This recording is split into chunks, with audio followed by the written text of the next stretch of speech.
someone's sexual orientation is no one's business, especially not in a public venue. Sexuality doesn't define an individual. Their character does, the way they act, their interests, that's the definition of the individual. So to be in a public arena and have that be the center of focus of your individualism is unacceptable in my eyes.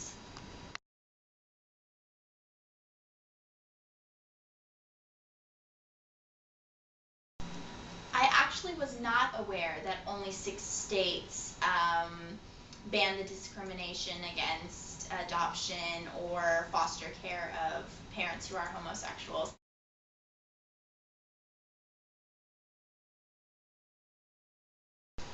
I do think homeless people deserve safety. I mean, just because certain people may not have like all the luxury and things to live in a house or all the resources that the majority of people in this country may have, it doesn't mean that a homeless person should be treated as any less of a human being. And if anything, we should try to help them seek um, resources that can help them get beyond that situation, and so they can have housing or can have food and can land on their feet to get off of the street.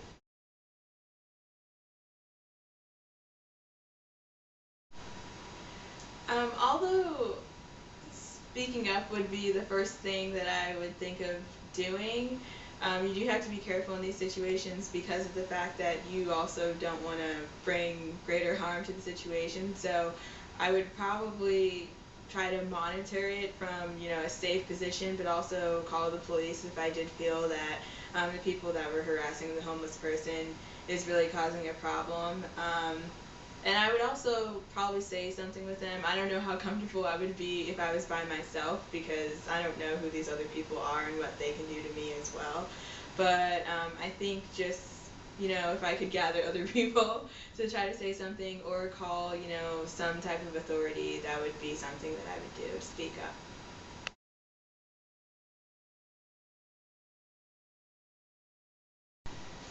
Um, with a different situation of the victim of this harassment being a female, I think my answer would stay pretty much the same, trying to call authorities and stuff. A lot of people might, jump the gun a little bit faster in this situation, but people are still threatening whether or not, like, who the victim is.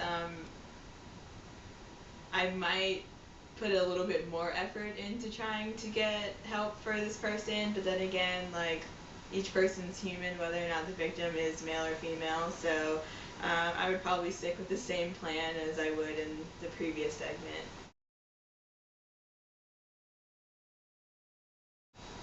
An event like this is a great opportunity for one, exploring other people's opinions and thought process and really seeing what dynamics make up each person. So, of course, that's a big part of it.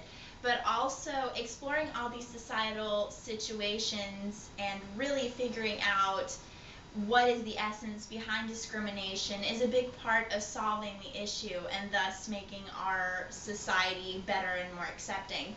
So an event like this is definitely worth attending, in my opinion. Mm-hmm. I think it's very important to learn how to break out of stereotypes and things that we just assume walking about every day and what we've been taught as we've grown up. So this type of event really just helps us to see like beyond our own selves and to catch ourselves in a way of just thinking just because someone looks a certain way or might seem to be doing a certain action doesn't explain the entire story. And you just want to get out there and open your eyes to realize, like, let me help this other person, let me not jump the gun and assume certain things because this person looks or whatever I've been told about. So come to the event, Yes, come.